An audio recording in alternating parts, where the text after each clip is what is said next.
Silakan on kamera, saudara, biar tidak Pak Ali tidak berbicara dengan baik. Kita mulai. Assalamualaikum warahmatullahi wabarakatuh. Waalaikumsalam warahmatullahi wabarakatuh. Selamat siang, saudara. Selamat berjumpa kembali dengan saya dalam mata kuliah Hukum Pidana 1. Melanjutkan pertemuan yang lalu.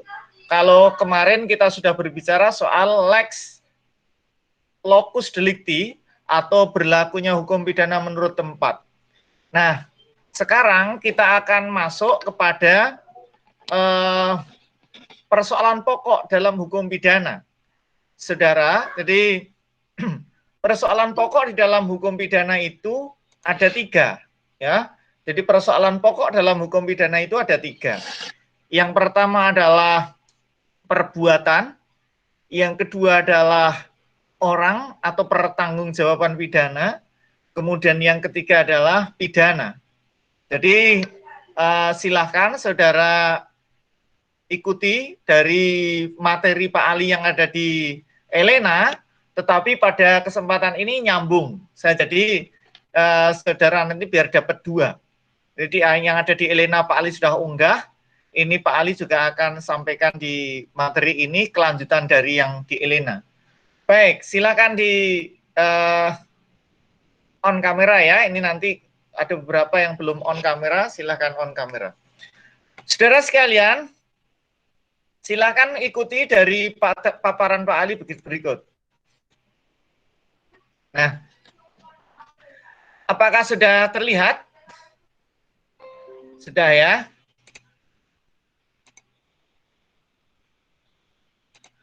Kita membahas tentang pokok bahasan pertama, pokok persoalan yang pertama dalam hukum pidana ya. Jadi yaitu satu tindak pidana. Nanti kita akan bahas itu.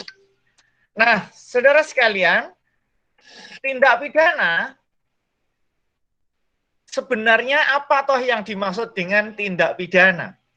Jadi tindak pidana itu adalah perbuatan, ya, perbuatan yang dilakukan oleh seseorang yang bisa dinilai secara objektif. Jadi bisa orang lain melihat itu perbuatan. Nah, terhadap tindak pidana itu ada 2 pandangan, ya. Pandangan yang pertama adalah pandangan monistis, saudara. Jadi pandangan monistis dan pandangan dualistis. Jadi pandangan monistis dan pandangan dualistis. Pandangan monistis itu apa, Pak?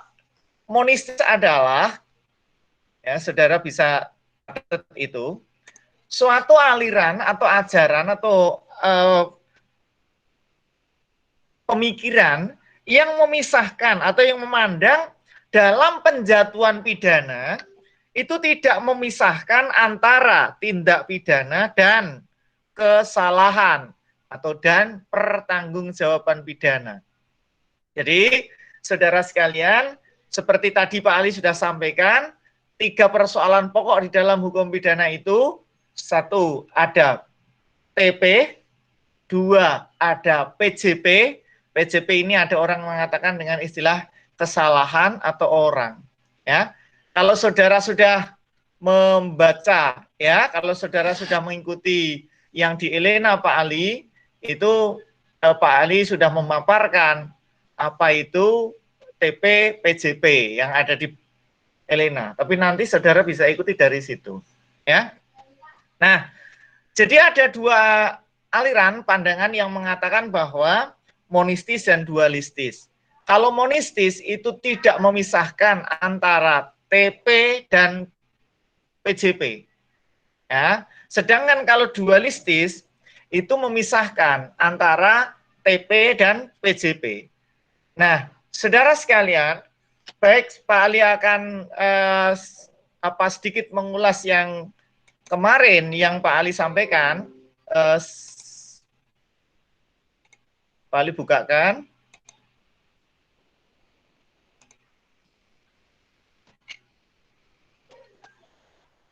Apa itu TP dan apa itu PJP dan sehingga saudara nanti tahu monistis, dualistis.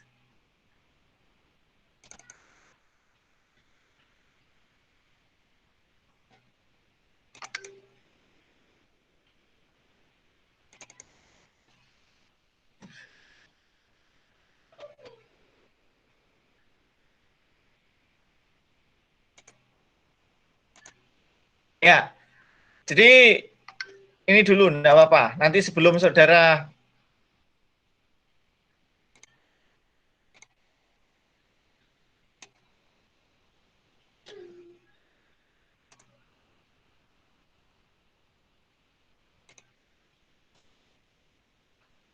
baik, sudah terlihat paparan Pak Ali.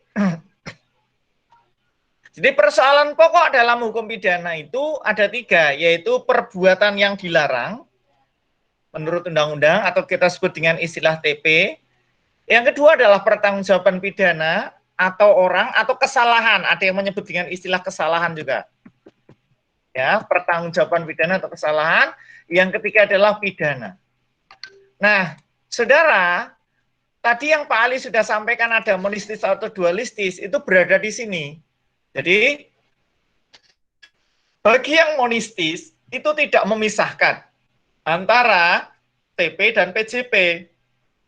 Dengan demikian, saudara, begitu orang melakukan suatu tindak pidana, pasti bisa dipidana.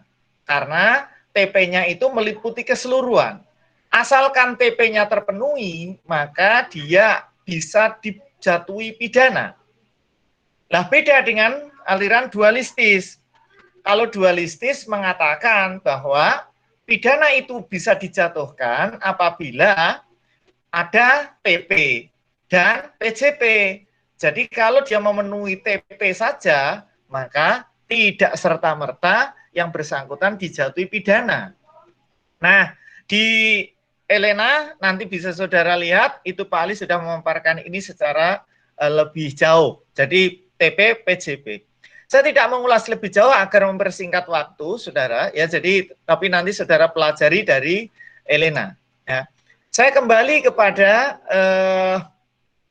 yang sekarang, materi kita yang tadi. Nah, pandangan tadi yang mengatakan bahwa apakah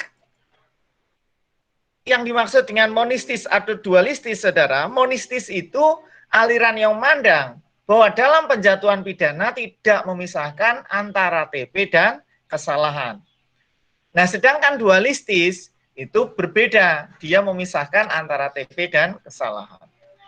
Baik, siapakah yang menganut aliran-aliran itu dan siapa saja dan apa saja pandangan dan pendapat mereka, saudara? Pertama kita awali dari mereka yang berpandangan monistis. Di situ ada Simon, ya. Simon mengatakan bahwa unsur-unsur strafbarvet itu adalah tindak pidana atau perbuatan yang dilarang. Unsur-unsur strafbarvet itu adalah perbuatan manusia, baik itu positif atau negatif. Maksudnya baik itu berbuat atau tidak berbuat. Ya, jadi meskipun dia tidak berbuat, itu pun dianggap sebagai perbuatan manusia asalkan ada konsekuensi hukum. Kemudian yang kedua, menurut Simon, jadi TP itu atau strafbarvet itu unsurnya ada 1, 2, 3, 4, 5. Ini harus terpenuhi semua.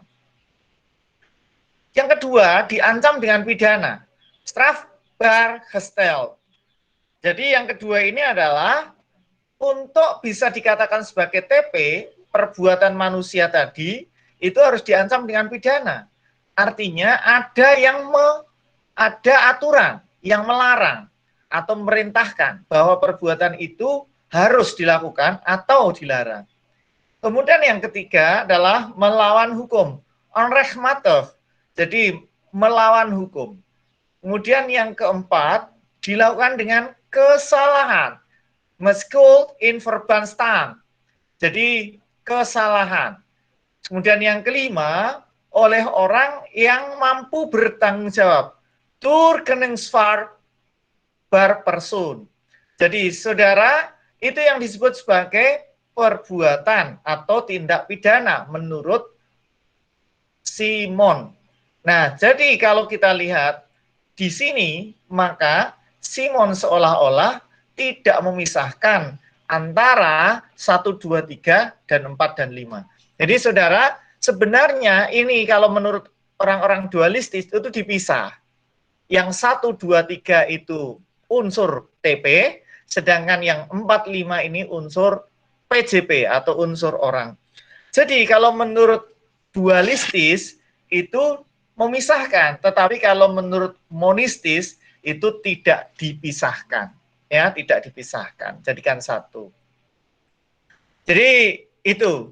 Nah, oleh karena itu, karena sifatnya ini merupakan satu kumulasi, saudara, tidak bisa kemudian dipecah-pecah, maka kalau tidak memenuhi salah satu saja, menurut Simon tidak bisa disebut sebagai Strafbarfeit. Strafbarfeit itu TP.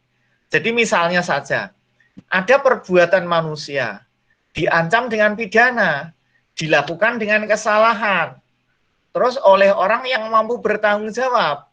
Tetapi perbuatan tersebut tidak melawan hukum, menurut Simon itu berarti tidak disebut TP. Paham ya? Tidak disebut TP. Ingat. Jadi kalau keempat, kelima-limanya ini harus ada. Atau saya balik. 1, 2, 3 terpenuhi. Ada perbuatan manusia, diancam dengan pidana, dan melawan hukum. Tetapi dilakukan oleh orang yang tidak mampu bertanggung jawab. Nah, karena dia tidak mampu bertanggung jawab, tentu kesalahannya juga patut kita pertanyakan sehingga tidak ada. Sehingga di situ baik 4 maupun 5 tidak terpenuhi.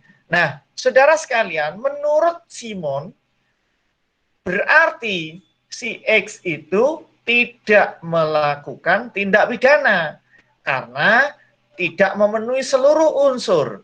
1, 2, 3, 4, 5. Hanya memenuhi 3 saja, sedangkan 4 dan 5 tidak terpenuhi. Jadi menurut Simon, itu tidak dianggap sebagai tindak pidana atau tidak disebut sebagai Strafbarfeit. Oke, bisa diikuti, saudara? Bisa diikuti ya? Baik. Berikutnya, Simon memang membagi ada unsur subjektif, ada unsur objektif. Tetapi intinya, saudara, kedua-duanya itu merupakan satu kesatuan yang melekat pada TP atau Strafbarfeit. Jadi, yang disebut dengan unsur objektif menurut Simon adalah satu, conduct, ya. Kemudian yang kedua, consequences, akibat kelihatan dari perbuatan itu. Kemudian yang ketiga, circumstances. Jadi menurut Simon, saudara, untuk perbuatan itu bisa terlihat atau bisa dikategorikan sebagai perbuatan yang dilarang, maka harus memenuhi ada perbuatannya, akibat atau konsekuensi itu juga bisa ada kelihatan atau akibatnya itu memang merugikan orang lain. Kemudian yang ketiga adalah circumstance. Circumstance itu artinya adalah perbuatan itu ada hal-hal yang melingkupi. Misalnya kayak seperti dalam pasal 281 KUHP itu harus dilakukan di muka umum. Kalau tidak dilakukan di muka umum maka tidak bisa disebut sebagai TP, tidak bisa disebut sebagai tindak pidana. Itu menurut Simon, saudara. Jadi Simon membagi ada unsur objektif, ada unsur subjektif. Nah, sedangkan unsur subjektif menurut Simon itu apa? Unsur subjektif menurut Simon adalah ini dilakukan oleh orang yang mampu bertanggung jawab dan adanya dolus atau culpa. Jadi ada kesalahan. Jadi menurut Simon, kalau bisa dikatakan sebagai suatu perbuatan yang dilarang atau Strafbarfeit, itu harus memenuhi ada unsur objektif dan unsur subjektif. Artinya, gampangnya saja adalah kelima-limanya unsur yang tadi Pak Ali sebutkan di depan, itu terpenuhi. Kalau tidak terpenuhi salah satu saja, tidak bisa kita sebut sebagai TP. Oke, itu. Dengan demikian, Simon tidak memisahkan mana yang disebut dengan TP dan mana yang disebut dengan PJP. Berikutnya Hamel. Van Hammel mengatakan bahwa unsur-unsur Strafbarkeit adalah satu, perbuatan manusia yang dirumuskan dalam undang-undang, sama seperti tadi ya, cuma ini jadi satu, sama dengan Simon. Kemudian yang kedua, melawan hukum. Kemudian tiga, dilakukan dengan kesalahan. Dan empat, patut dipidana.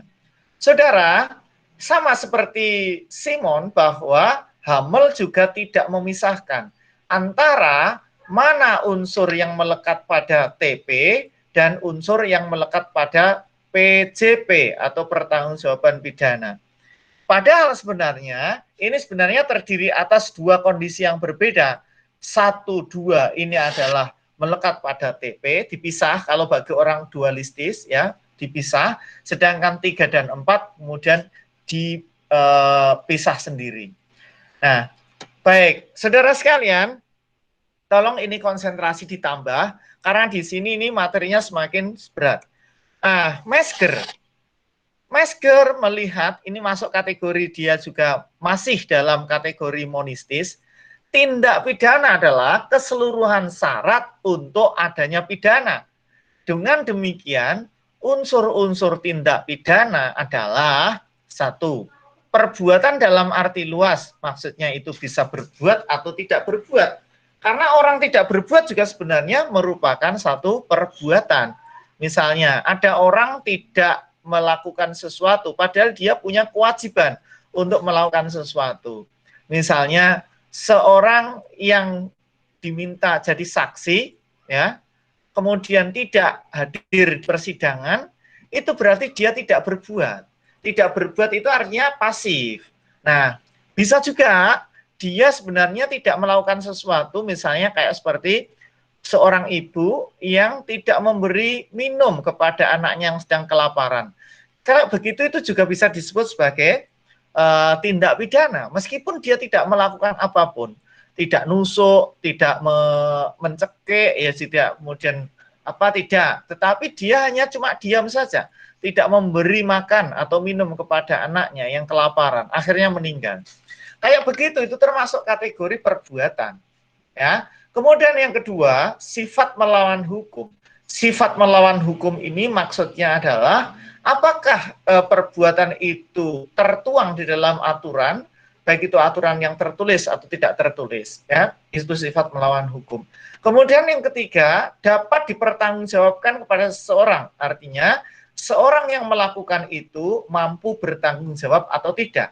Kalau tidak mampu berarti tidak memenuhi, gitu, tidak memenuhi syarat. Sedangkan kalau dia itu waras, tidak gila, maka 1, 2, 3 terpenuhi. Kemudian terakhir yang keempat, menurut Mesker, diancam dengan pidana. Maksudnya ada aturan yang mengancam bahwa perbuatan X itu dipidana. Kalau perbuatan tersebut tidak diatur sehingga tidak ada ancaman pidananya, maka itu menurut Mesker tidak disebut sebagai tindak pidana. Jadi menurut Mesker, 1, 2, 3, 4 itu adalah unsur-unsur TP. Salah satu saja tidak terpenuhi, tidak bisa disebut sebagai tindak pidana. Bisa diikuti, saudara? Bisa diikuti? Bisa ya, pelan-pelan, saudara. Tapi konsentrasi penuh. Bowman mengatakan bahwa apa itu tindak pidana? Tindak pidana menurut Bowman adalah perbuatan yang memenuhi rumusan delik, yang bersifat melawan hukum, dan dilakukan dengan kesalahan. Jadi, menurut Bowman ada 3 unsur. Yang pertama adalah perbuatan itu memenuhi rumusan delik, bersifat melawan hukum, dan dilakukan dengan kesalahan. Nah, Bowman ini juga sama seperti penganut aliran monistis yang lain, tidak memisahkan antara TP dan PJP. Nah, tadi sudah saya sampaikan, saudara, kalau TP itu berarti berada di unsur objektif, dia bisa dilihat, tidak ada urusannya soal hati. Tapi kalau unsur subjektif atau unsur kesalahan atau pertanggungjawaban pidana, itu berada pada unsur subjektif. Unsur subjektif itu artinya ada di dalam benak, batin, jarang bisa dilihat kecuali bisa kita ukur dari perbuatannya. Misalnya apakah seorang itu mencuri dengan sengaja atau tidak sengaja, orang itu membunuh dengan sengaja atau tidak sengaja, kan kita juga tidak bisa, tidak tahu, kecuali kalau sudah dilukiskan, digambarkan. Dari mana? Ya dari penjelasan-penjelasan dia, atau dengan kemudian digabung dengan keterangan-keterangan, dengan alat-alat bukti atau barang-barang bukti yang lain misalnya. Meskipun dia mengatakan tidak sengaja, tetapi kalau kemudian dia dari rumah itu sebenarnya sudah bawa peso atau sudah bawa pistol, dan kemudian ada indikasi bahwa antara X dan Y, misalnya Y yang jadi korban, itu sudah terjadi permusuhan, maka itu patut diduga di situ ada kesengajaan, meskipun dia mungkir. Jadi artinya bahwa unsur-unsur TP itu adalah yang bisa terlihat, sedangkan unsur-unsur PJP atau kesalahan itu tidak bisa terlihat. Baik, jadi itu bedanya ya, membedakan begitu. Bagi orang-orang monistis, baik unsur yang terlihat maupun unsur yang tidak terlihat tidak dibedakan, tidak dipisah. Nanti kalau bagi orang-orang dualistis dipisah.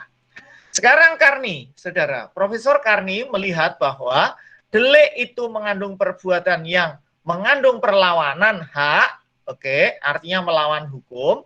Kemudian yang dilakukan dengan salah dosa, artinya itu dilakukan dengan ya tercela begitu perbuatannya, oleh orang yang sempurna akal budinya, artinya oleh orang yang mampu bertanggung jawab, ya, tidak gila. Terus kemudian kepada siapa perbuatan itu patut dipertanggungjawabkan. Artinya bahwa dia itu juga memang mampu bertanggung jawab. Nah, menurut Karni, saudara sekalian, ini pun sama seperti monistis yang lain, dia tidak memisahkan antara unsur TP dan unsur PJP. Tidak apa-apa, kalau saudara masih agak-agak meraba-raba, tidak apa-apa, kita jelaskan di belakang, ikuti saja. Wiryono Prodjodikoro juga melihat bahwa tindak pidana menurut Wiryono adalah suatu perbuatan yang pelakunya dapat dikenai pidana. Artinya menurut Wiryono jelaskan kalau begitu setiap ada TP pasti bisa dipidana. Atau setiap kali TP itu terpenuhi maka otomatis pidana. Nah inilah yang berbeda dengan kalangan dualistis. Karena kalangan dualistis tidak cukup hanya TP saja. TP itu tidak selesai karena TP itu baru dianggap perbuatan yang kasat mata. Sedangkan yang tidak kasat mata, unsur batin, unsur di dalam batin, unsur kesalahan di dalam hati tidak terlihat dan itu harus dibuktikan. Baik, jadi saudara, menurut penjelasan-penjelasan dan definisi-definisi di atas menunjukkan betapa tidak ada pemisahan antara criminal act dan criminal responsibility antara TP dan PJP. Jadi tidak ada pemisahan. Kalau tidak ada pemisahan antara TP dan PJP, ini disebut sebagai monistis. Nah, oke. Sekarang kita beralih ke pandangan dualistis. Baik, ini nanti saudara akan jelas mana posisi dualistis, mana posisi monistis. Vos mengartikan bahwa unsur strafbarvet adalah hanya dua. Yang pertama adalah kelakuan manusia, yang kedua diancam dalam undang-undang, diancam pidana dalam undang-undang. Artinya, menurut Vos, dia hanya memasukkan strafbarvet itu ya hanya satu dua ini. Jadi kelakuan manusia, kemudian perbuatan itu diancam dengan pidana dalam undang-undang. Vos tidak memasukkan ada unsur batin. Vos tidak memasukkan unsur apa ya yang tidak tampak, tidak kasat mata, tidak ada di situ. Hanya memasukkan unsur 1-2. Dengan demikian, jika ada perbuatan atau kelakuan manusia dan perbuatan itu dirumuskan atau diancam dengan pidana dalam undang-undang, menurut Vos itu adalah strafbarvet. Oke? Jadi tidak perlu melihat apakah itu dilakukan dengan sengaja, orangnya mampu bertanggung jawab atau tidak. Tidak, itu urusan PJP, bukan urusan TP. Bisa diikuti? Oke, saya perjelas lagi yang berikutnya. Profesor Mulyatno. Kalau Profesor Mulyatno menambahkan, jadi yang disebut dengan perbuatan pidana atau TP adalah satu, perbuatan, ya, perbuatan manusia yang memenuhi rumusan undang-undang, kemudian bersifat melawan hukum. Saudara, perbuatan manusia yang memenuhi rumusan undang-undang dan bersifat melawan hukum. Hanya itu. Artinya, kalau 1, 2, 3 itu sudah terpenuhi, maka menurut Profesor Mulyatno, itu disebut sebagai TP. Nah Pak, tadi kok ada sebutan tentang sengaja, unsur kemampuan bertanggung jawab oleh orang yang mampu bertanggung jawab, itu apa? Nanti di lain, tidak dimasukkan di perbuatan pidana, tidak masuk TP, tetapi masuk kesalahan atau masuk pertanggungjawaban pidana. Ya, jadi gitu. Baik, saya lihat skemanya, saudara. Mari kita bedakan skema menurut Simon dan menurut Mulyatno, saudara. Menurut Profesor Simon, saudara, Strafbarvet itu terdiri atas perbuatan, ada ancaman pidananya, bersifat melawan hukum, ada kesalahan, dan orang yang melakukan adalah mampu bertanggung jawab. Oke, dan itu akan dikenakan pidana. Bisa dilihat paparan Pak Ali? Sambil dicatat kecil-kecil ya, nanti apa itu dimasukkan di tugas di Elena. Ya, kita bedakan, coba bedakan dengan Profesor Mulyatno. Profesor Mulyatno, coba dilihat perbuatan manusia, ya perbuatan atau TP. Profesor Mulyatno menyebutnya perbuatan pidana, tapi sebenarnya ini ya Strafbarvet. Strafbarvet itu di sini ini.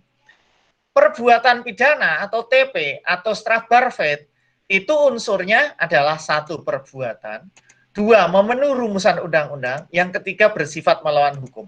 Artinya hanya 3 ini. Oke, jadi hanya 3 ini. Menurut Profesor Mulyatno. Tetapi saudara, tidak serta-merta langsung bisa dijatuhi pidana.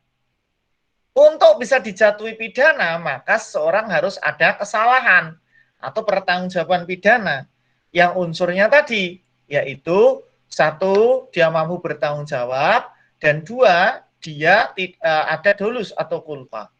Nanti saudara coba dibaca atau diikuti dari penjelasan saya yang ada di Elena, ya. Nanti insya Allah saudara akan lebih kira-kira lebih paham. Berikutnya, pompe. Strafbarvet, ya, Strafbarvet itu menurut pompe itu perbuatan yang diancam pidana. Malah menurut pompe, untuk bisa dijatuhi pidana harus bersifat melawan hukum dan kesalahan. Nah, jadi rumusnya begitu. Jadi Strafbarvet plus sifat melawan hukum plus kesalahan, baru ada pidana. Ini menurut pompe. Kantorowicz sekarang, ya. Verbrechen itu TP, ya. Strafbarvet, Verbrechen itu sama. Itu pun juga begitu. Dia untuk bisa dijatuhi pidana, maka dia harus memenuhi adanya Verbrechen dan kesalahan. Jadi tidak bisa kemudian hanya Strafbarvet saja. Tidak bisa kemudian Strafbarvet lalu tiba-tiba dijatuhi pidana. Nah, saudara, saya kira itu mengenai. Baik, kita lihat menurut Profesor Sudarto. Profesor Sudarto, saudara, syarat pemidanaan itu ini salah ini, ya.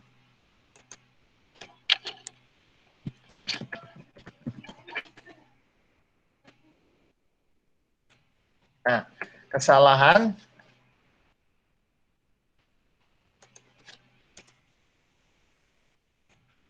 biar saudara tidak bingung, ya.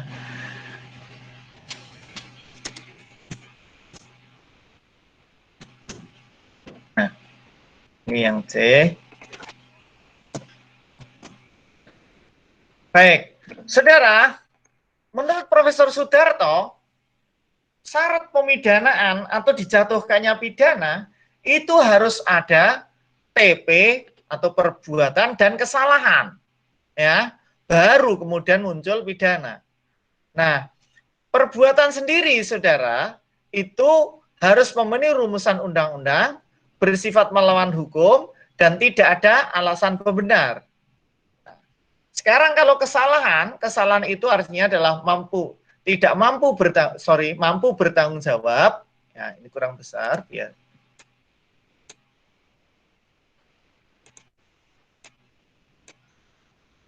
Ya.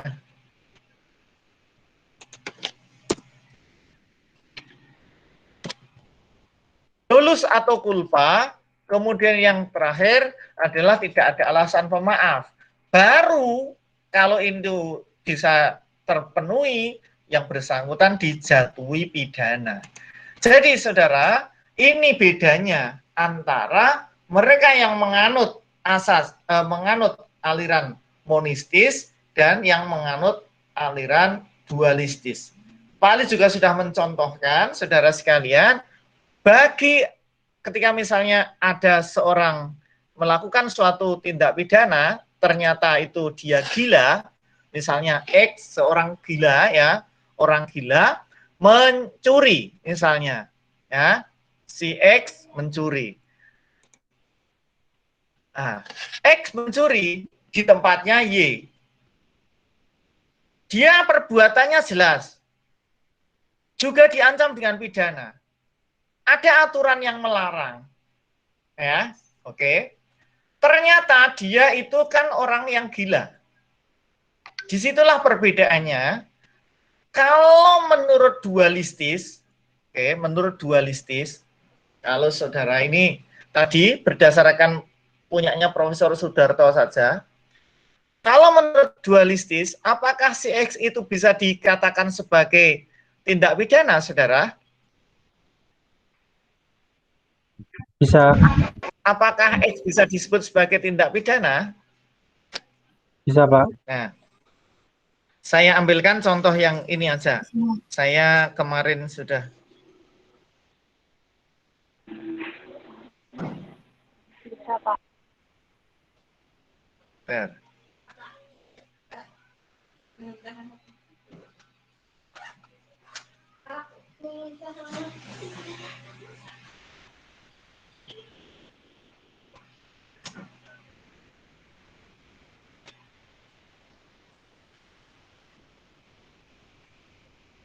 Apakah sudah terlihat, saudara? Sudah, Pak. Sudah ya? Sudah, Pak. Oke. Sudah terlihat. A orang gila ini. Ya, A ini orang gila.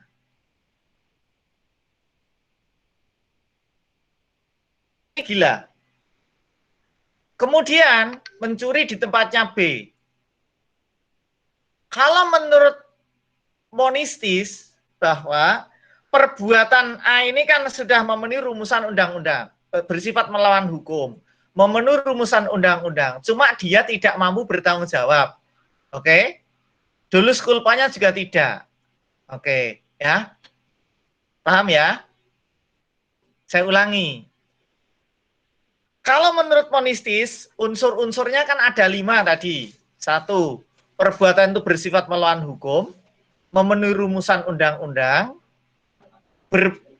mampu bertanggung jawab, ada unsur dolus atau culpa, tidak ada alasan pembenar dan tidak ada alasan pemaaf. Itu menurut monistis. Jadi semuanya dijadikan satu. Itu merupakan unsur dari TP. Nah, maka ketika orang gila tadi itu kita terapkan kepada monistis, dia SMH-nya terpenuhi. Memenuhi rumusan undang-undang terpenuhi. Tapi dia tidak mampu bertanggung jawab. Dolus culpanya tidak punya. Ya, maka saudara, dia hanya memenuhi 2. Padahal yang dibutuhkan bagi terpenuhinya unsur TP menurut monistis itu 5. Oke? Kalau hanya terpenuhi 2, apakah bisa disebut sebagai TP? Tidak. Tidak. Tidak. Ya, dari 5 permintaan unsur hanya terpenuhi 2. Apakah bisa disebut sebagai tindak pidana? Tidak, ya. Oke. Tidak. Sekarang kita beralih. Oke, kalau begitu coba Pak lihat Nah, lihat yang ada di nah.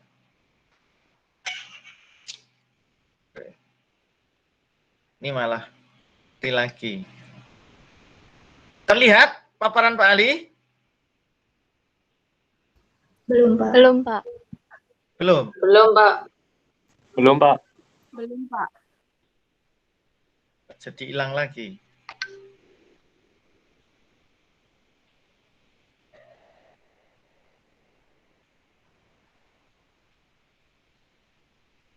Oke, sudah?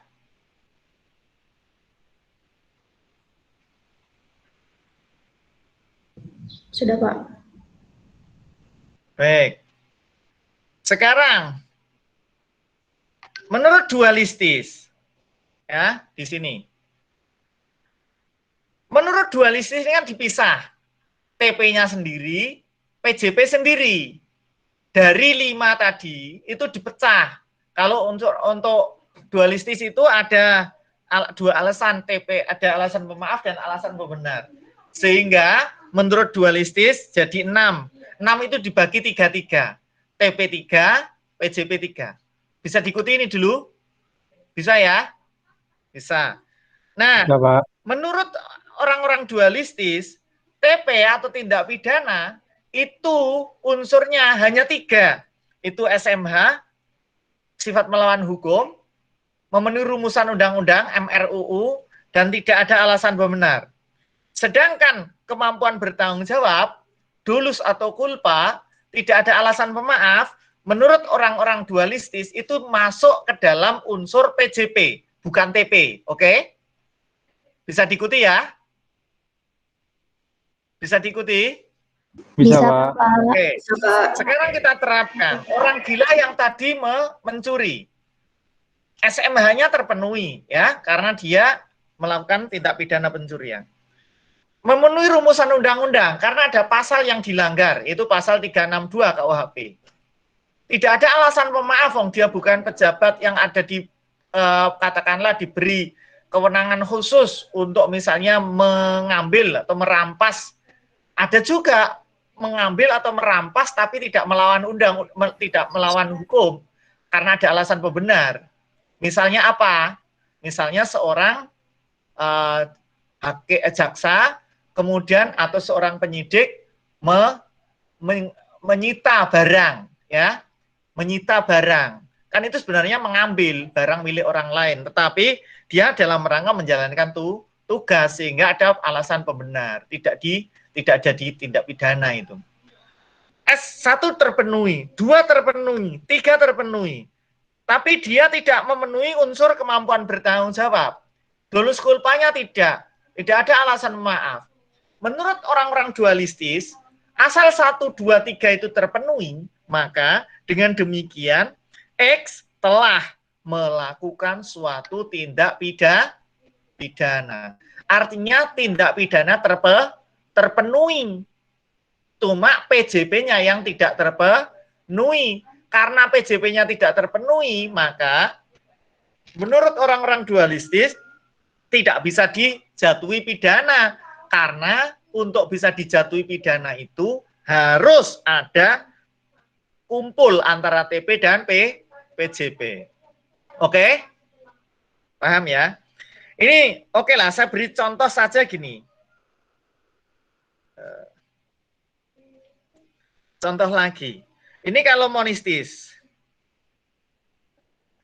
Ya, kalau ini monistis. Saudara, katakanlah ini 10, angka 10 itu 5 plus 3 plus 2. Kan gitu, ya. Kalau menurut monistis. Jadi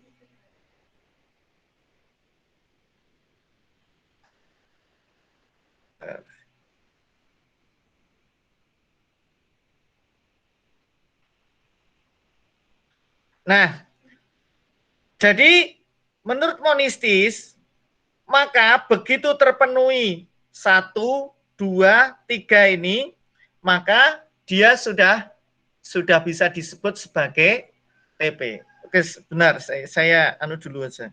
Ini kok enggak bisa saya gimana ini?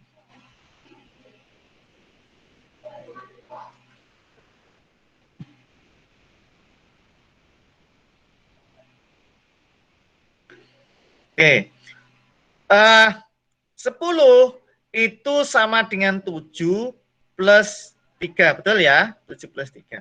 Sedangkan kalau menurut dualistis, saudara, ya, menurut dualistis, maka 10 ini, angka 10 ini pidana ini, itu sama dengan, ini tuh masing-masing itu terbagi-bagi, ya.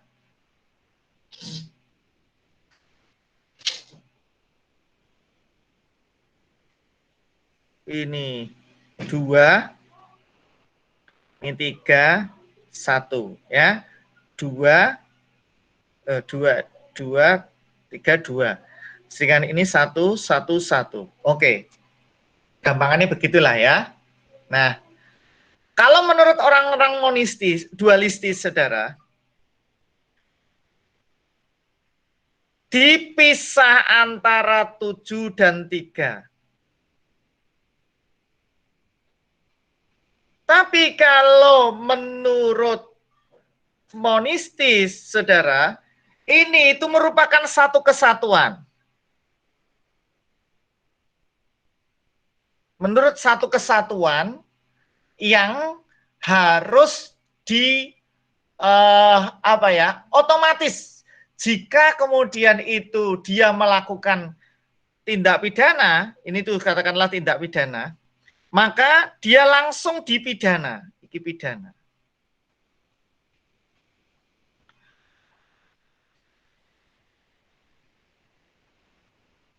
Nek saudara bingung ini lagi.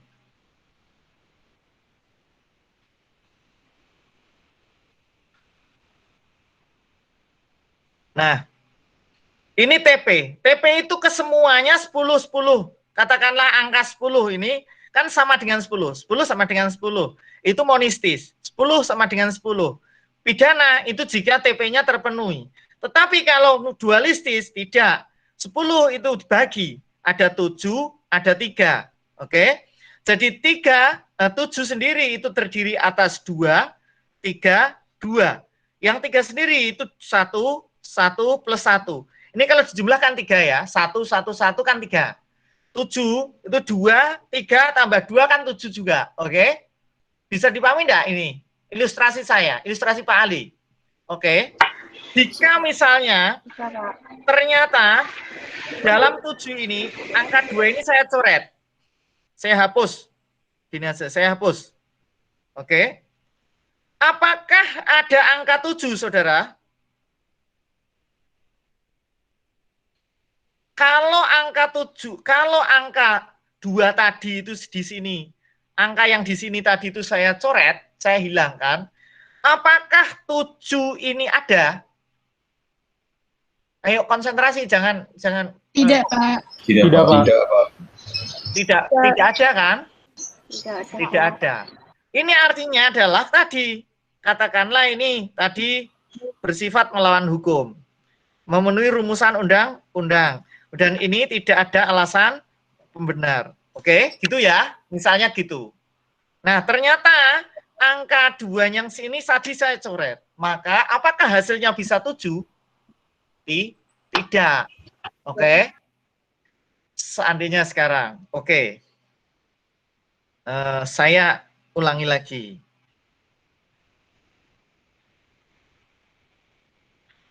Dua. Oke. Sekarang yang ini terpenuhi 2, 3, 2. Tapi ini salah satu unsur yang ada di sini itu tidak terpenuhi. Apakah bisa menjadi 10, saudara, hasil ini? Tidak. Tidak, Pak. Tidak, Pak. Ya. Ini kalau saya tulis begini, ini TP, ini PJP. Ya. Kalau 2, 3, 2 tadi terpenuhi, oke, TP-nya ada. Oke. Tapi kalau misalnya satu ternyata angka satunya ada yang hilang, maka dengan demikian berarti ini kan hasilnya tidak jadi 3. Oke, tidak jadi 3. Kalau ini saya hilangkan 1 saja, berarti ini hasilnya hanya 2. Betul ya? Oke. Kalau 2 ini digabung dengan 7, apakah hasilnya jadi 10? Tidak, Pak. Tidak. Kalau sekarang saya terapkan, PJP-nya tidak terpenuhi karena ada satu unsur yang tidak terpenuhi. Berarti saya coret. Yang di sini hanya TP tok. Apakah bisa TP ini menjadi pidana, saudara? Bisa. Tidak, Pak. Tidak, Ayo. Pak. Bisa apa tidak bisa? Tidak, Pak. Tidak bisa. Tidak bisa. Tidak bisa. Lah TP-nya kan ibaratnya angka 7. Masa angka 7 kok misalnya kemudian jadi angka 10, hasilnya kok 10? Untuk bisa jadi angka 10 kan harus digabung antara 7 dan 3. Ya. Bisa diikuti, saudara? Bisa, Pak. Bisa, Pak. Bisa, Pak. Apakah tambah mumet? Enggak ya? Insya Allah masih sangat mudah. Ya. Yang penting saudara harus fokus. Ya. Fokus. Kalau tidak fokus maka saya itu menjadi tidak bergairah untuk ngajar lagi. Ya. Silakan dihidupkan ini Luna Maya silakan hidupkan on kamera. Ya. Udah dihidupkan, Pak. Nah, kok ndak rano? Ora jute di mana itu? Kamerane, ya. Tadi kameranya error. Error. Rizky Paksi? Yo, Rizky Paksi. Ning iki Hadir, malah Pak. turu. Kamerane ono tapi wonge ra ono. Piye kuwi? Ya. Aja turu kok malah tak anu ya. Langsung di Iya, nyatat, Pak, tadi, Pak. buang dari kuliah. Baik, ini fokus karena kalau saudara tidak bisa tidak secara khusus untuk belajar sungguh-sungguh tentang ini tidak akan bisa tahu. Oke, berikutnya kita lanjutkan. Saya lanjutkan.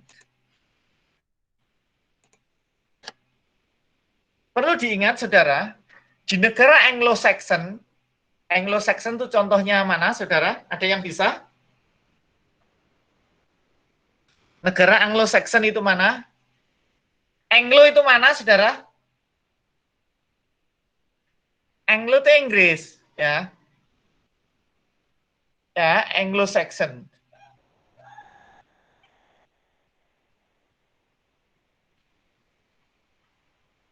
Saudara, di negara-negara yang terkenal dengan ini common law pun juga actus non facit reum nisi mensit rea. An act doesn't make a person guilty unless the mind is guilty. Maksudnya saudara, aktus atau perbuatan pidana tidak otomatis ya, menjadi sesuatu yang jahat atau sesuatu yang bisa dipidana kecuali ada niat batin, ada mens rea, ada sikap batin yang jahat. Sama seperti tadi, ketika orang gila mencuri, itu kan sikap batinnya tidak jelas. Apa dia dalam arti memang dia, kan tidak tahu ada aturan baik atau buruk. Yang di dalam benaknya kan paling penting apa yang ada di dalam insting dia jalankan. Oke, bisa diikuti ya, saudara ya. Jadi itu, an act, suatu perbuatan, does not make a person guilty. Tidak serta membuat seorang itu menjadi bersalah, kecuali jika mens rea atau unsur batinnya memang perlu dipersalahkan. Ya, jadi itu dalam Anglo-Saxon. Jerman ada ajaran dualistische Verbrecherslehre. di Jerman ada istilah atau ajaran dualistis Verbrechen-Lehre. Verbrechen ini jadi tidak hanya berdasar pada Straftat saja, namun juga dikaitkan dengan hubungan antara pembuat dan pembuatnya. Artinya bahwa untuk bisa dikatakan sebagai orang itu tercela sehingga nanti itu bisa dijatuhi pidana, maka harus ada hubungan antara pembuat dan pembuatnya. Kalau seorang itu membunuh, apakah pembunuhannya itu dilakukan dengan sengaja atau lalai, harus dijelaskan secara tuntas, harus diadili secara tegas gitu. Ya, berikutnya ada asas. Geen straf zonder schuld. Tiada pidana tanpa kesalahan. Makanya tadi, kalau hanya hasilnya 7, sedangkan 3-nya tidak terpenuhi, maka tidak bisa disebut sebagai 10. Jadi 10 itu merupakan hasil perjumlahan antara 7 dan 3. Kalau 7-nya itu terpenuhi, tetapi 3-nya tidak terpenuhi, maka tidak bisa dikatakan angka 10. Jadi hanya 7, hanya tindak pidana. Sedangkan mens rea atau kesalahan tidak terpenuhi gitu. Jadi padahal kalau mens rea atau skuld atau kesalahan tidak terpenuhi, maka tidak bisa disebut, tidak bisa dijatuhi pidana. Baik, selanjutnya saudara. Jenis-jenis tindak pidana. Jenis-jenis tindak pidana. Pembagian jenis-jenis tindak pidana ini ada 1, kejahatan dan pelanggaran. Saudara, saya harapkan bahwa bedanya apa Pak? Kejahatan dan pelanggaran.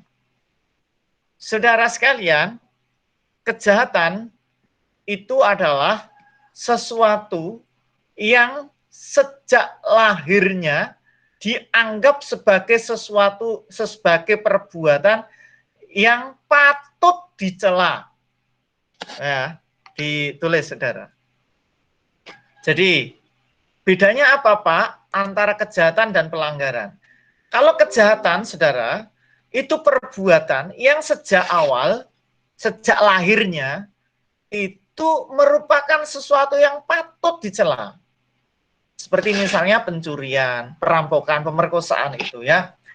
Nah, sedangkan pelanggaran itu baru disebut sebagai tindak pidana karena ada aturan yang melarang. Nah, misalnya apa? Misalnya saudara pada siang hari tidak menyalakan lampu kendaraan. Itu sebenarnya kan pelanggaran. Jadi artinya gini, kan tidak tercela, tetapi tidak tercela amat, tidak sejak lahir.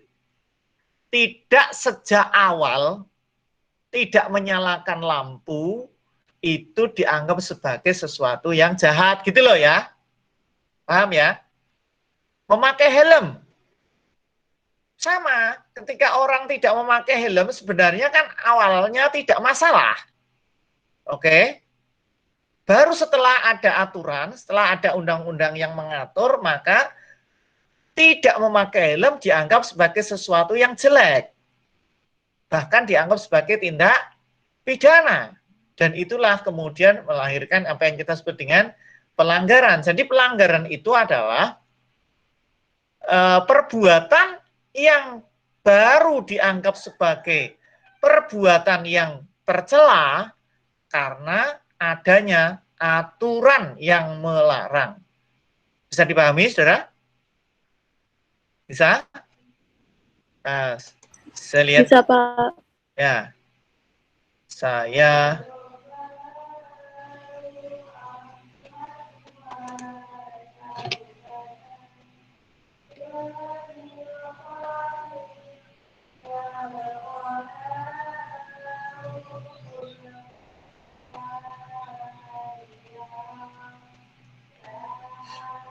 cari dulu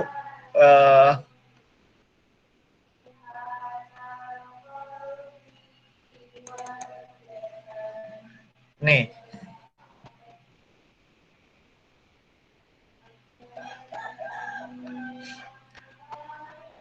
Silakan diikuti. Ini saya share satu lagi. share screen. Beda antara kejahatan dan pelanggaran. Baik. Kejahatan itu adalah res delicten. Jadi kejahatan itu adalah istilahnya itu res delicten. Perbuatan yang memang sejak lahir, ya, sejak lahir secara hati nurani itu memang jahat.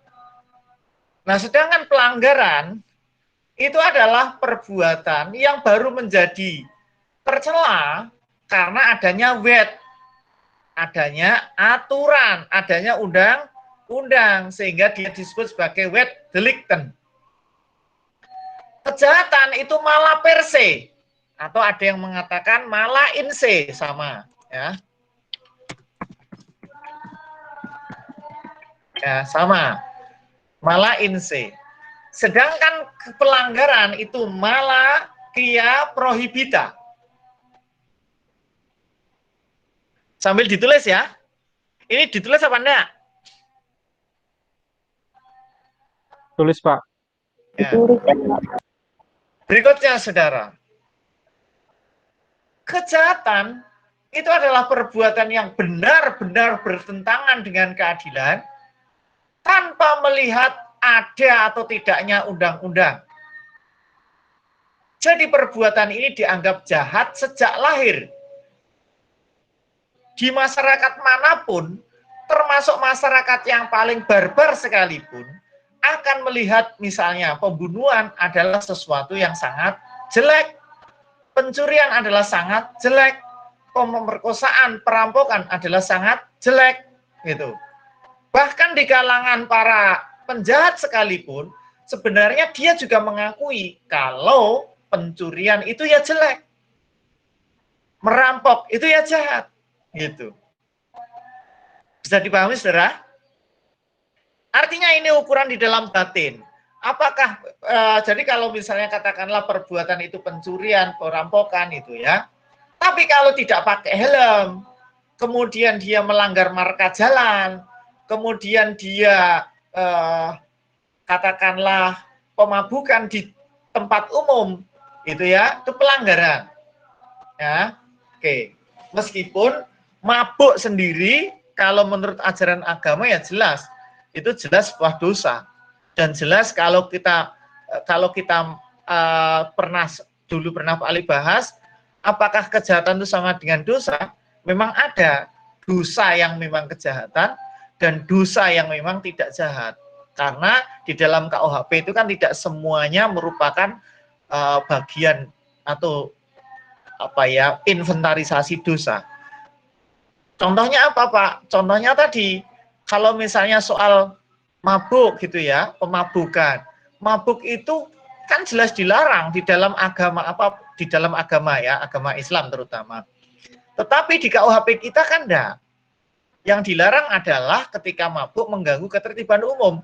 Sedangkan kalau yang tidak mau ketertiban umum ya enggak apa-apa. Nah, kayak gitu. Jadi itu ada sedikit perbedaan. Oke. Kalau pelanggaran apa, Pak? Kalau pelanggaran adalah perbuatan yang dianggap jahat atau dianggap tercela karena undang-undang mengaturnya. Jadi karena undang-undang itu mengaturnya. Kalau tidak ada aturan undang-undangnya, maka ya tidak bisa tidak dianggap sebagai suatu tindak pidana. Oke. Terus kemudian ada lagi yang mengartikan. Ya.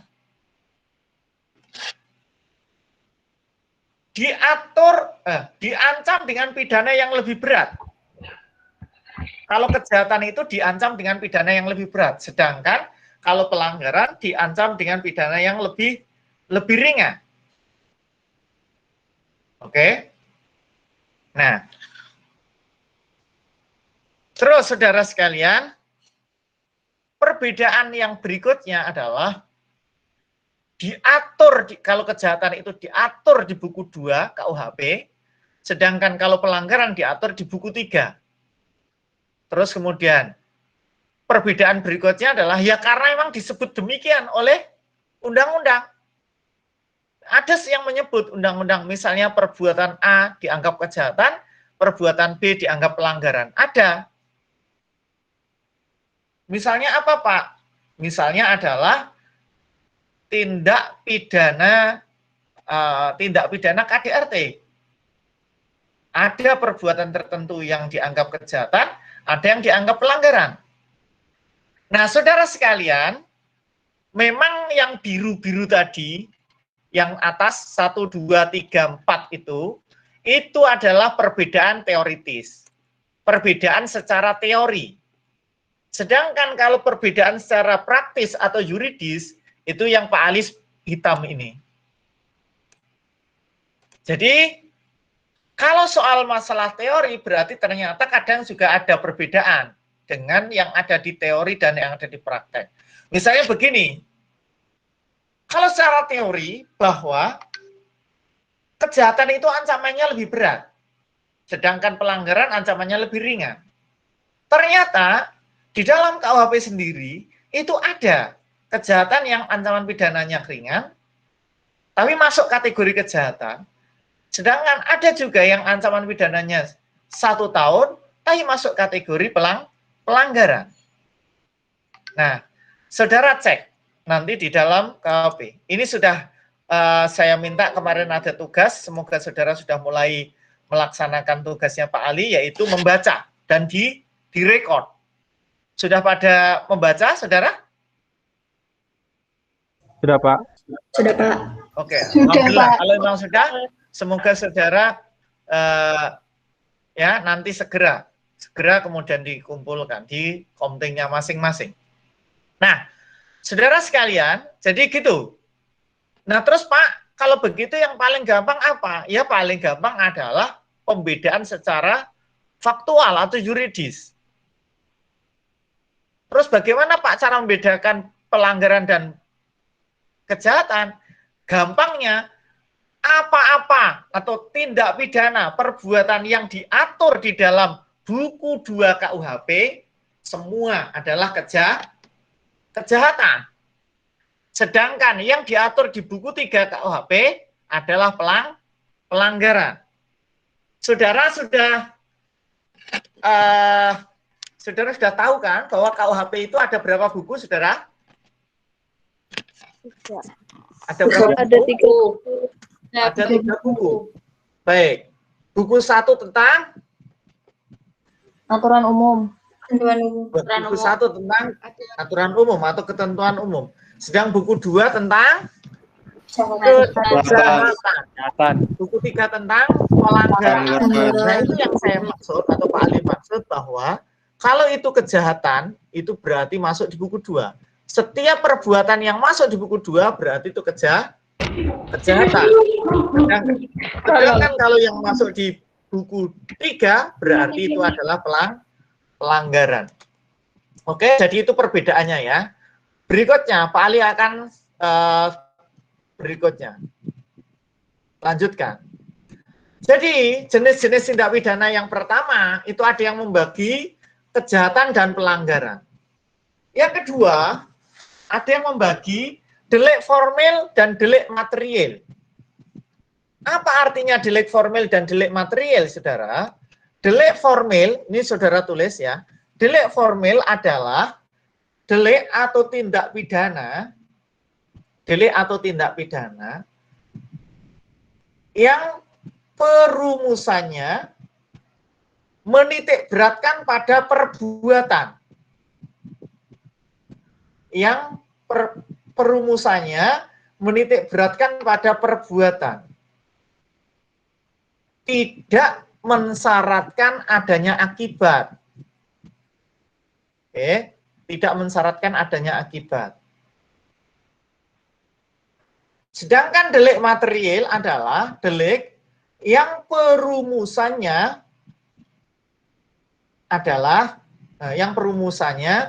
menitik beratkan pada akibat. Oke. Jika tidak ada akibat, maka tidak bisa disebut sebagai delik. Oke.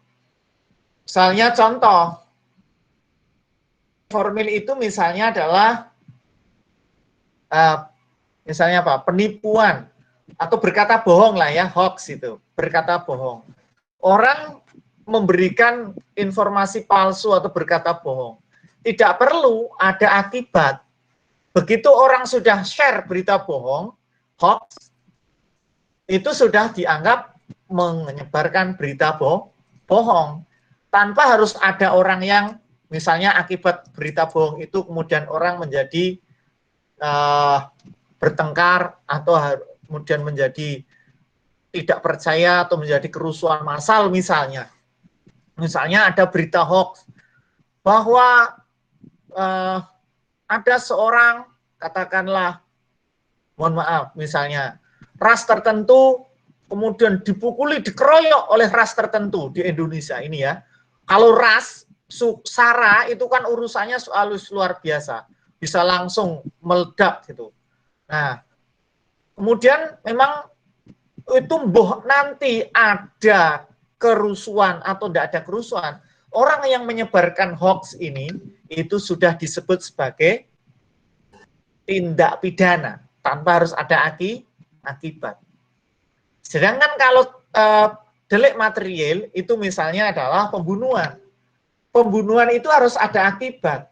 Apa Pak akibatnya? Harus ada nyawa yang hilang. Baca di pasal 338. Salah satu silahkan baca, lihat ya. Coba dibaca. Ya. Silahkan sukarelawan.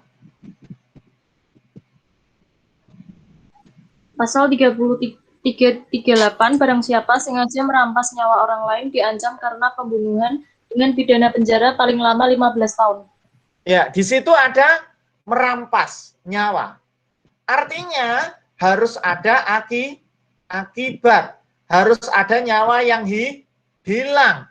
Kalau misalnya orang tersebut, misalnya si A, ingin membunuh B, sudah nusuk atau sudah menyabetkan pedang, tapi nyawa si B tidak mati atau tidak hilang, maka itu tidak bisa disebut sebagai pembunuhan.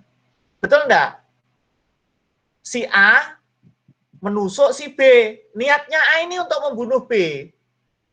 Sudah dari rumah sudah disiapkan pedang atau tembak atau apalah gitu ya. Kemudian datanglah ke rumah B. B sedang tidur kemudian dibacok atau ditembak. Ternyata B tidak jadi mati karena kuat. Mungkin dia punya ajian apalah gitu ya, yang kayak di Mak Lampir atau apa itu kan punya ajian hebat-hebat itu ya. Jangankan pedang, tidak mati. Misalnya begitu, maka apakah itu bisa dikategorikan A membunuh B, saudara?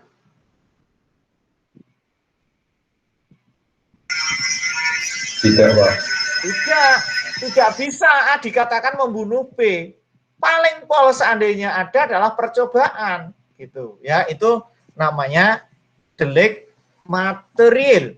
Jadi contohnya misalnya delik formil itu apa Pak? Misalnya delik formil itu pencurian, misalnya orang nyolong, ya itu 362 itu formil. Sedangkan ya memang ada perbedaan juga, ada yang mengatakan pencurian itu ya material gitu.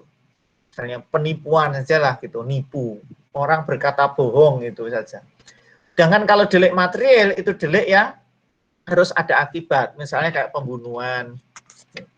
Berikutnya yang ketiga, delik komisionis, delik omisionis, dan delik komisionis per omisionem komisa.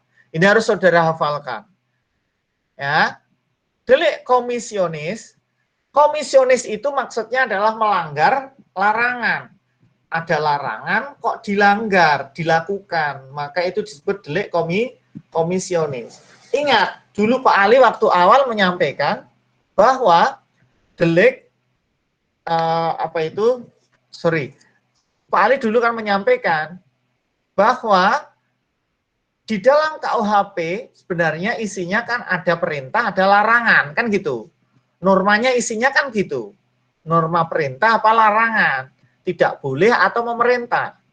Nah, kalau yang melanggar larangan itu namanya adalah delik komisionis. Contoh, melanggar larangan membunuh, kok dia melakukan pembunuhan, itu berarti delik komisionis. Paham ya? Dia menusuk, dia kemudian menyabet, nembak, itu namanya komisionis. Dilarang mencuri, lah kok malah melakukan pencurian, itu namanya delik komisionis. Paham apa enggak ini? Bisa diikuti apa enggak? Bisa, Pak. Ya. Pak. Berikutnya, ya konsentrasi penuh. Sedangkan delik omisionis itu adalah delik yang tidak melakukan perintah. Misalnya 522 itu saksi. Jadi tidak melakukan perintah padahal dia harus menjadi saksi. Oke. Terus. Kemudian komisionis per omisionem komisa.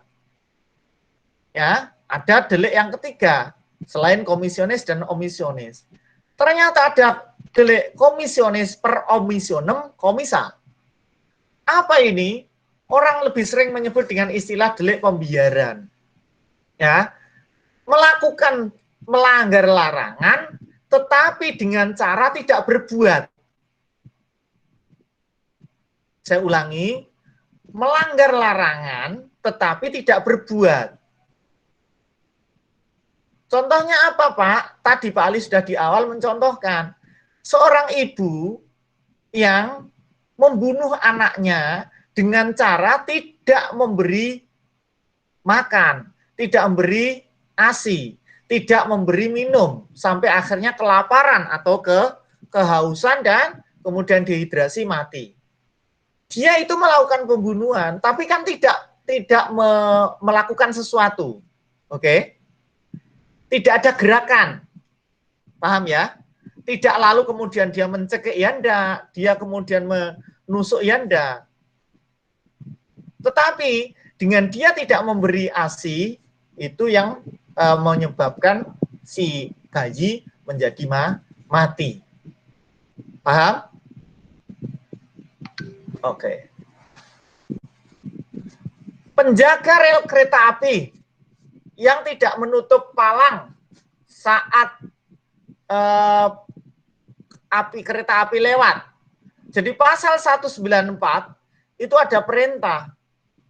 Ya, sorry kok ada perintah. Ada larangan untuk mengganggu atau menghalangi atau membuat lalu lintas itu tidak tertib. Nah, kok kemudian padahal dia tugasnya adalah seorang penjaga palang pintu kereta api, dia melakukan tidak menutup, tapi dia biarkan saja sehingga banyak orang yang lewat dan terlindas kereta api, maka dia sebenarnya adalah membunuh. Oke, tetapi dengan cara tidak berbuat. Berikutnya yang keempat. Yang tiga ini bisa dipahami ya, Saudara ya? Ya, Bisa, nanti Pak. sambil dibaca. Yang keempat, ada delik dolus, ada delik culpa. Delik dolus adalah delik sengaja. Sedangkan delik culpa adalah delik lalai. Contohnya misalnya pembunuhan. Pembunuhan itu 338 itu sengaja, itu dolus. Delik dolus. Ditulis ya contoh-contohnya ini. Sedangkan kalau culpa itu ada 359. 359. Kalau pembunuhan tadi sudah dibaca oleh saudara siapa tadi? Cindy Aulia. Sekarang coba Mutia Maharani baca 3569 coba. Sorry, 359. 359. Yang lain sambil melihat. Pasal 359 berbunyi tentang barang siapa karena kealpaannya menyebabkan kematian orang lain diancam dengan pidana penjara paling lama 5 tahun atau kurungan paling lama 1 tahun. Baik. Nah, saudara sekalian, di situ menyebut istilah karena kealpaannya. Kealpaan itu artinya culpa atau lalai. Jadi, kalau saudara nanti Pak Ali tugasi, mana delik dolus, mana delik culpa, ciri khasnya adalah jika delik itu menyebut barang siapa dengan sengaja, gitu ya, maka itu adalah dolus. Sedangkan kalau disebut sebagai barang siapa karena kealpaannya atau karena kelalaiannya, maka itu adalah delik kulpa. Ya. Kadang delik dolus itu tidak mesti harus ada kata-kata karena kesengajaan.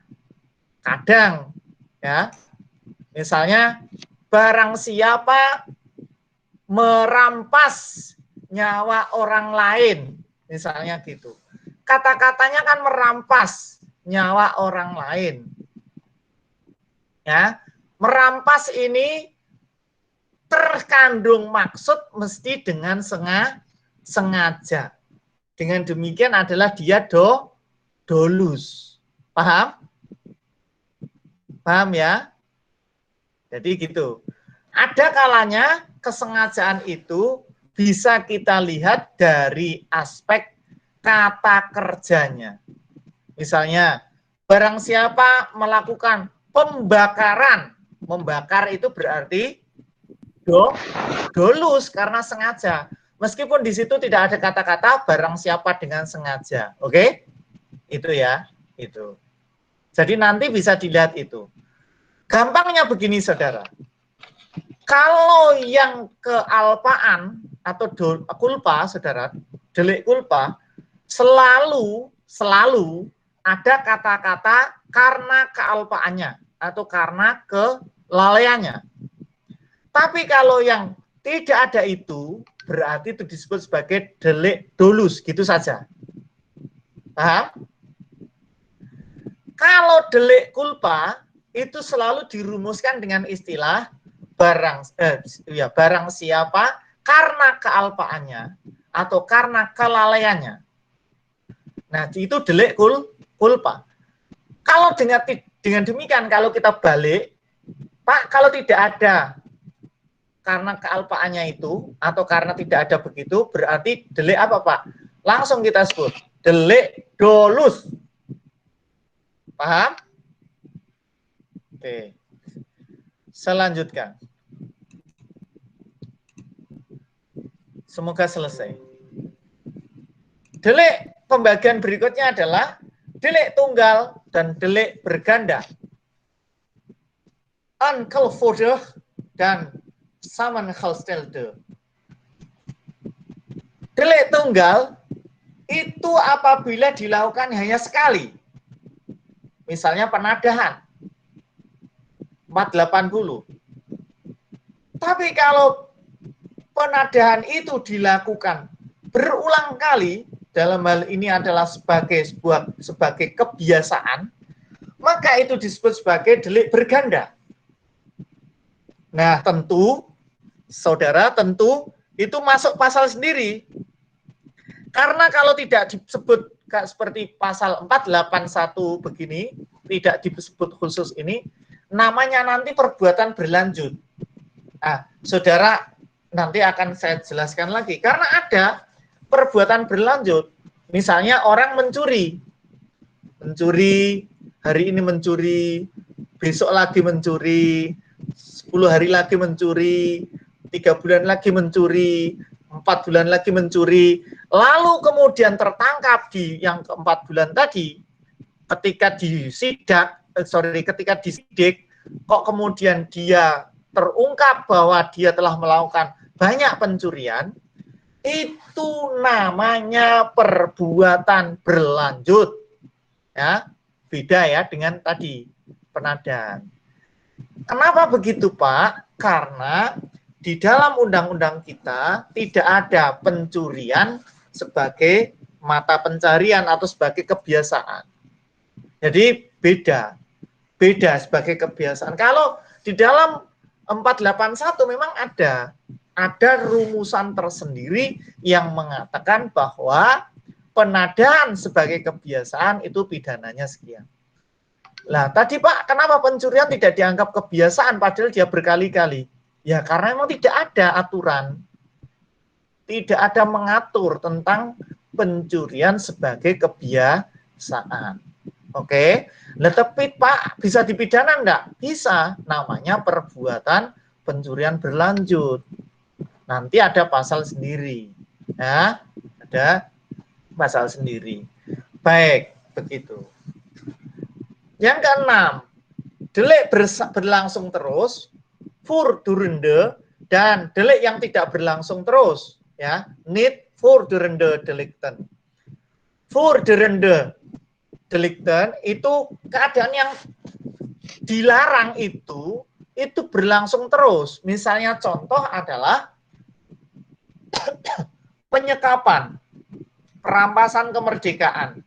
Misalnya A menyekap seseorang karena misalnya dia dipacari tidak mau, maka kemudian dia dikurung di dalam rumahnya selama 3 hari misalnya. Nah, itu yang disebut dengan perampasan kemerdekaan. Ya. Nah, beda kalau misalnya yang mengurung adalah polisi yang menangkap karena dia telah melakukan suatu tindak pidana. Itu pun harus berdasarkan aturan. Artinya ada perintah dan dia memang ada di penyidik dari dalam kasus itu. Kalau tidak ya namanya juga penyalahgunaan wewenang. Nah, saudara, artinya perampasan kemerdekaan ini kan berlangsung terus. Artinya penyekapan itu kan jaraknya tidak langsung sekali. Mesti dalam waktu yang agak lama. Paling tidak ya tidaknya sehari 2 hari gitu. Berikutnya yang ketujuh. Ada delik aduan atau klaagdelikten dan bukan delik aduan. Gewoon delikten. Delik aduan itu apa, Pak? Delik aduan adalah delik yang hanya bisa diproses apabila korban mengadukan. Ditulis ya. Delik yang hanya bisa diproses apabila korban mengadukan. Dengan demikian, kalau korbannya tidak mengadukan, tidak bisa diproses. Nah, contoh misalnya apa, Pak? Contoh adalah tindak pidana perzinahan. Kalau A punya suami B, ternyata B ini serong kepada C, ya, istri tetangga misalnya begitu, maka kalau A ini sebagai istri, ya, yang disakiti oleh suami yang serong tadi, A tidak mengadukan, A tidak mempermasalahkan, maka perzinahan atau perserongan yang ada dilakukan oleh B dan C tidak bisa diproses. Paham ya? Paham ya? Berbeda dengan pencurian. A mencuri di tempatnya B. B sebenarnya diam saja. Karena sebenarnya tidak apa-apa sidik. Tetapi karena polisi tahu atau karena Pak kepala adat setempat misalnya, wah ini kalau tidak begini bisa menjadi masalah bagi keamanan dan kenyamanan warga. Lalu dilaporkan, bisa saja diproses. Meskipun korbannya tidak mengadu. Itu namanya delik biasa. Paham ya? Bisa diikuti? Nah, delik aduan itu ada 2.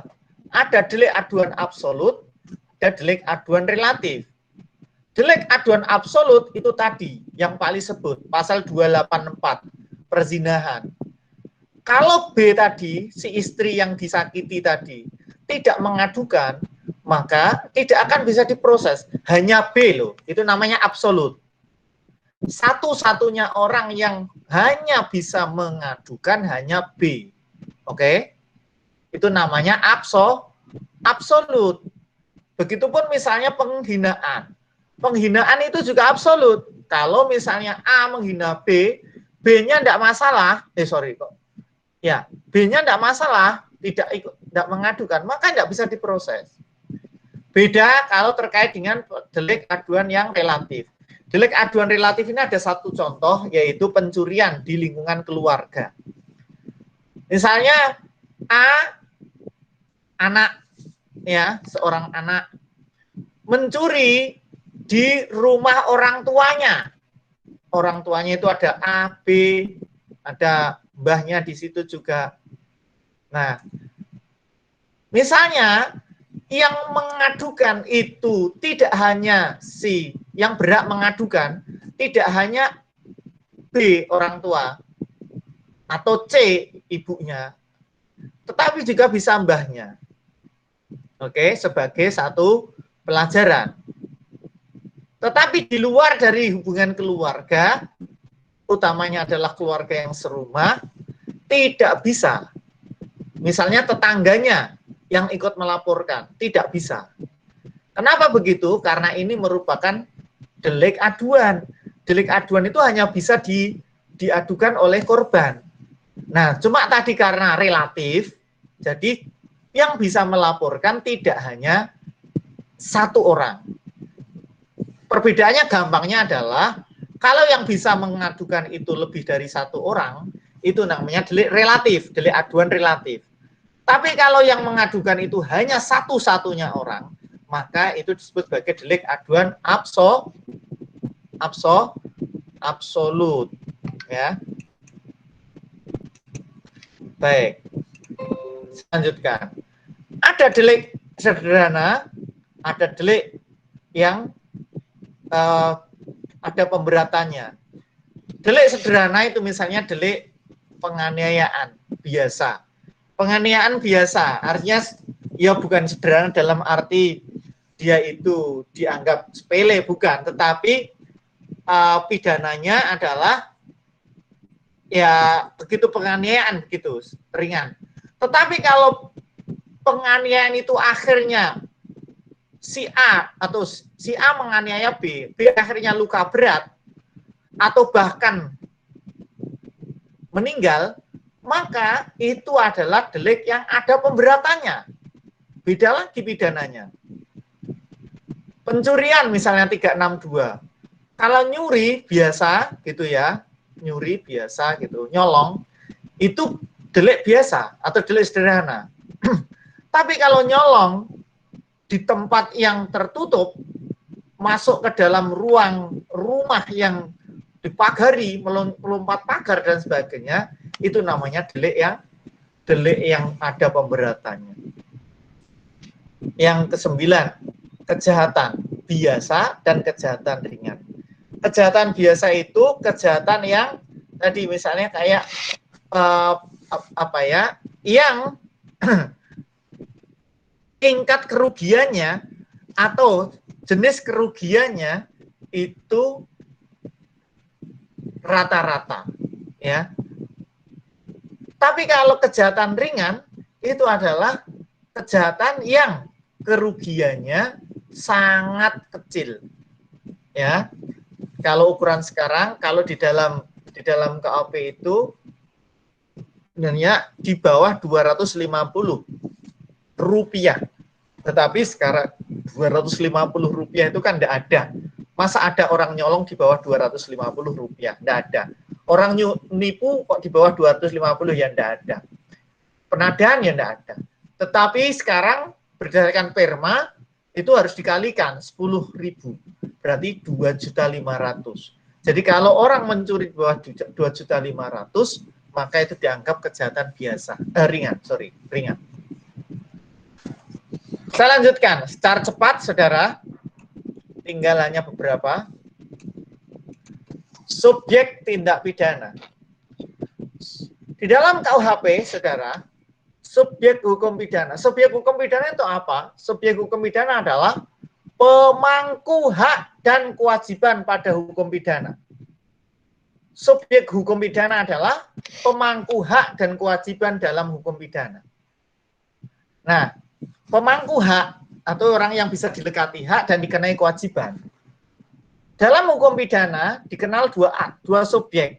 Yang pertama adalah subjek orang perorangan, dan yang kedua adalah subjek berupa badan hukum atau korporasi. Namun demikian, saudara, yang dikenal di dalam KUHP hanya ada satu, yaitu hanya subjek hukum berupa orang perorangan. Jadi yang ada di dalam KUHP itu hanya satu, tidak mengenal korporasi. Subjek hukum yang dikenal dalam KUHP hanya orang perorangan, ya, dan tidak ada korporasi. Kenapa begitu? Karena, saudara, ada 3 alasan. 1, dalam rumusan kejahatan maupun pelanggaran selalu diawali dengan kata barang siapa. Dan kata barang siapa itu adalah menunjuk pada orang, bukan badan hukum.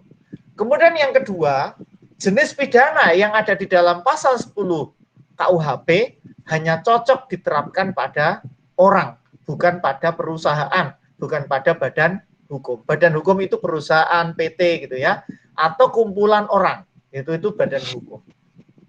Kemudian alasan yang ketiga, unsur kesalahan senantiasa dilekatkan pada diri orang.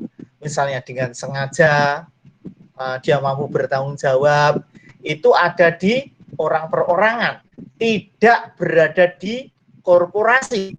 Karena korporasi kan tidak tahu tentang apa itu sengaja, apa itu dolus atau culpa. Baik, saudara sekalian,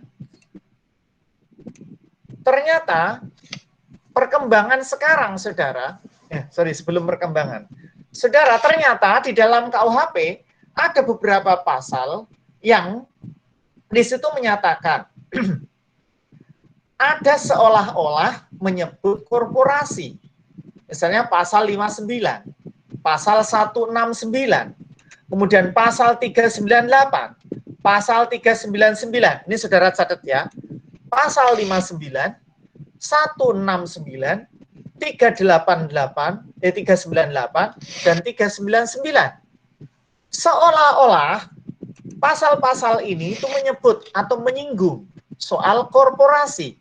Misalnya pasal 59 begini. Dalam hal-hal di mana karena pelanggaran ditentukan pada terhadap pengurus, anggota-anggota badan pengurus atau komisaris, maka pengurus, anggota badan pengurus atau komisaris yang tidak ikut campur tidak dipidana. Begitupun pasal 169, turut serta dalam perkumpulan yang melakukan suatu tindak pidana akan dipidana penjara. Siapa yang dipidana penjara adalah orang-orangnya. Oke, personal. Kemudian 398, seorang pengurus, komisaris persuryan terbatas, maskapai andil dan sebagainya dipidana sekian. Pasal 399 juga begitu. Coba mari kita lihat, baik itu pasal 659, pasal 169, pasal 398 maupun 399, seolah menyebut korporasi atau badan hukum, tetapi tidak sebagai subjek hukum. Jadi dia yang bisa dikenai pidana hanyalah orang perorangan, artinya menyebut pengurus. Kalau itu disebut pengurus, maka itu adalah orang perorangan. Terakhir, saudara, dalam perkembangannya, ternyata undang-undang di luar KUHP sudah banyak memasukkan subjek hukum berupa korporasi. Contohnya adalah Undang-Undang 15 tahun 2002 atau Junto Undang-Undang 25 tahun 2003, sekarang diganti dengan Undang-Undang nomor 8 tahun 2010 TPPU, tindak pidana pemberantasan pencucian uang. Kemudian pasal Undang-Undang tentang Tipikor, Undang-Undang tentang terorisme, ini juga sudah menyebut ada tindak pidana yang bisa dilakukan terhadap korporasi. Tindak pidana yang bisa dilakukan oleh korporasi itu maksudnya adalah pemidanaannya bisa dijatuhkan kepada korporasi, bukan perorangan loh ya, tapi kepada korporasi. Misalnya bagaimana korporasinya dicabut haknya, dicabut izin operasinya, korporasinya kemudian dibubarkan, korporasinya misalnya harus tadi dibubarkan, kayak seperti misalnya FPI atau HTI itu kan dibubarkan. Baik, jadi saya kira itu saudara, saya akhiri. Terima kasih saudara, nanti jika ada pertanyaan bisa disambung pada kesempatan yang lain. Saya akhiri saudara. Assalamualaikum warahmatullahi wabarakatuh.